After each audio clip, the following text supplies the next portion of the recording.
where does the faith come in? Because there are people, and we could go down a list, I'm sure, of folks who have been very determined, very motivated, but for whom faith doesn't really play a great part. And from what I read in your story, faith was something you were able to cling to even during the difficult times, even when they said, "Hey, Nicole, maybe you shouldn't come to the teen mass Yeah. right now," which I'm sure must have hurt. Where did the faith come in, and how did it sustain you? Like most pre-adolescents, adolescents, we're all trying to find our way, figure out where we fit in. And my parents were both, raised in the church, going to church religiously. My father went to Catholic school growing up. My mother was actually raised Episcopal. And I started going to the Episcopal church with my mom as a child. And, I would actually do the altar stuff. I would do the lighting, and, I was very involved there, but it just didn't necessarily feel like my home at that time. It really felt more of an obligation. I'm doing this because this is what my mother likes to do. It wasn't until probably early on in high school that I kind of looked a little bit closer at faith and was searching on my own. And I had some friends that went to the local Catholic church, and there they invited me if I wanted to come to a teen mass. And I went, and I never stopped going. I loved it. I not only was going to the teen mass, I was going to rosary, I was going to Bible study. And this all of a sudden turned into a family for me. It was something I felt such a deep connection to. I was gifted by someone there. Actually, my mom gifted me at this time a teen Bible. It had neon colors all over it. It was certainly designed for a teenager who was looking to learn more about scripture. And I took it everywhere with me. And as you kind of alluded to, it was during that time when I found out I was pregnant at the age of 17, between my junior and senior year of high school. I was still going to church. And I went to church. I told people that I was pregnant, kind of looking for some guidance.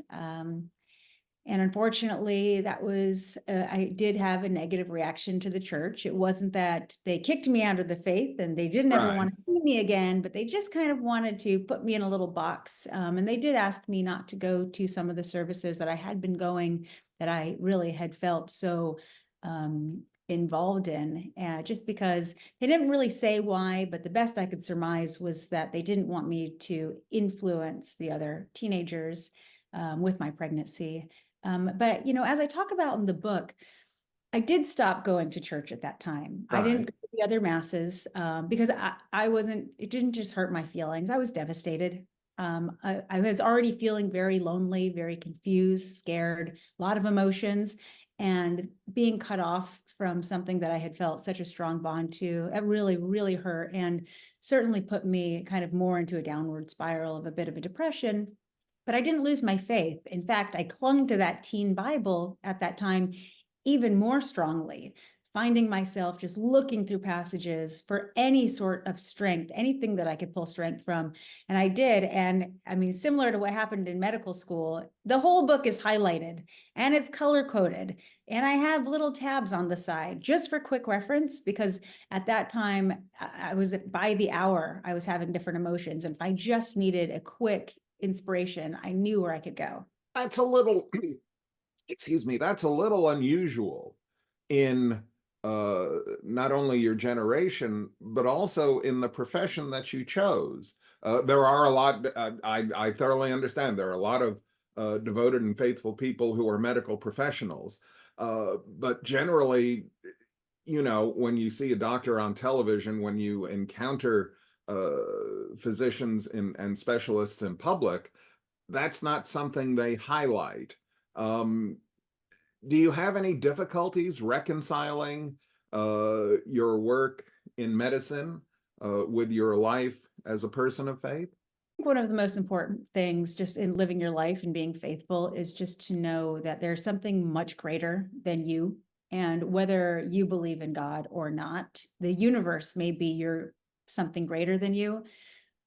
There's no way that you could deny that there are greater forces that are actually, coordinating what's happening in life. And for me, it gave me great comfort knowing that there was a path being laid out for me. And for me, I believed it was God laying the path. And in the moments of feeling overwhelmed, it gave me great comfort to know that nothing being put in front of me was more than I could handle, because this is the path that was led for me. And as I translated, now being a medical professional, I still have to believe the power of prayer is strong. No one could convince me that the power of prayer doesn't have an effect on someone's physical and mental well-being. In fact, it's documented, it's spoken about. There are such things as medical miracles.